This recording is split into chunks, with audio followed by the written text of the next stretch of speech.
Scrap ಗೋದಾಮಿನಲ್ಲಿ ಆಕಸ್ಮಿಕ ಅಗ್ನಿ ಅವಘಡ ಸಂಭವಿಸಿದೆ. ಗೋದಾಮಿನಲ್ಲಿದ್ದಂತಹ ವಸ್ತುಗಳು ಸುಟ್ಟು ಕರಕಲಾಗಿದೆ. ಬೆಂಗಳೂರಿನ ಹಳೆ ದೇವಸ್ಥಾನದಲ್ಲಿ ಈ ಒಂದು ಘಟನೆ ನಡೆದಿದೆ. ಇಂದು ರಾತ್ರಿ 8 ಗಂಟೆ ಸುಮಾರಿಗೆ ಬೆಂಕಿ ಕಾಣಿಸಿಕೊಂಡಿದೆ. ಅಗ್ನಿಶಾಮಕ ಸಿಬ್ಬಂದಿಯಿಂದ ಬೆಂಕಿ ನಂದಿಸುವಂತಹ ಕಾರ್ಯವನ್ನು ಮಾಡಲಾಗಿದೆ. ಅದೃಷ್ಟವಶಾತ್ ಯಾವುದೇ ಪ್ರಾಣಹಾನಿ ಸಂಭವಿಸಿಲ್ಲ. ಹೊಸ ವರ್ಷದ ಸಂದರ್ಭದಲ್ಲೇನೆ ಈಗ ಅಗ್ನಿ ಅವಘಡದ ಪ್ರಕರಣ ಬೆಳಕಿಗೆ ಬಂದಿದೆ. ಸ್ಕ್ರಾಪ್ ಗೋದಾಮಿನಲ್ಲಿ ಆಕಸ್ಮಿಕವಾಗಿ ಬೆಂಕಿ ಕಾಣಿಸಿಕೊಂಡಿದೆ. ಇಂದು ರಾತ್ರಿ 8 ಗಂಟೆಗೆ ನಡೆದಿರುವಂತಹ ಘಟನೆ ಇದು.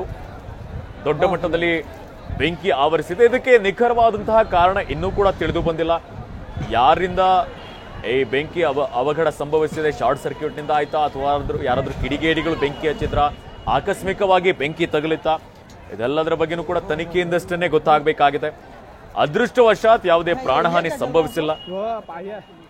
ಸ್ಕ್ರಾಪ್ ಅಂತ ಬಂದಂತಹ ಸಂದರ್ಭದಲ್ಲಿ ಇಲ್ಲಿ ಪ್ಲಾಸ್ಟಿಕ್ ಆಗಿರ್ಬೋದು, ಬುಕ್ಸ್, ಬೇರೆ ಬೇರೆ ಎಲೆಕ್ಟ್ರಾನಿಕ್ ಐಟಮ್ಸ್ ಇದೆಲ್ಲವೂ ಕೂಡ ಇರುತ್ತೆ.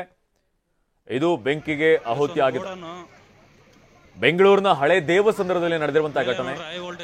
ಅಗ್ನಿಶಾಮಕ ಸಿಬ್ಬಂದಿಯಿಂದ ಬೆಂಕಿ ನಂದಿಸುವಂತಹ ಕಾರ್ಯ ಆಗಿದೆ. ಇದು ಸುಮಾರು 8 ಗಂಟೆ ರಾತ್ರಿಗೆ ನಡೆದಿರುವಂತಹ ಘಟನೆ. ಕಂಪ್ಲೀಟ್ ಆಗಿ ಬೆಂಕಿಯನ್ನ ನಂದಿಸುವಂತಹ ಕೆಲಸವನ್ನ ಅಗ್ನಿಶಾಮಕ ಸಿಬ್ಬಂದಿ ಮಾಡಿದ್ದಾರೆ. ಇನ್ನೊಂದು ಕಡೆಯಲ್ಲಿ JCB ಇಂದ ಅಲ್ಲಿ ತೆರವು ಕೂಡ ಮಾಡುತ್ತಾ ಇದ್ದಾರೆ. ನಾವು ವಿಜುವಲ್ಸ್ ಅಲ್ಲಿ ಗಮನಿಸ್ತಾ ಇದ್ದೇವೆ. ದೊಡ್ಡ ಮಟ್ಟದಲ್ಲಿ ಬೆಂಕಿ ಆವರಿಸಿದೆ. ಯಾವುದೇ ಪ್ರಾಣಹಾನಿ ಸಂಭವಿಸಿಲ್ಲ. ಪುಣ್ಯ.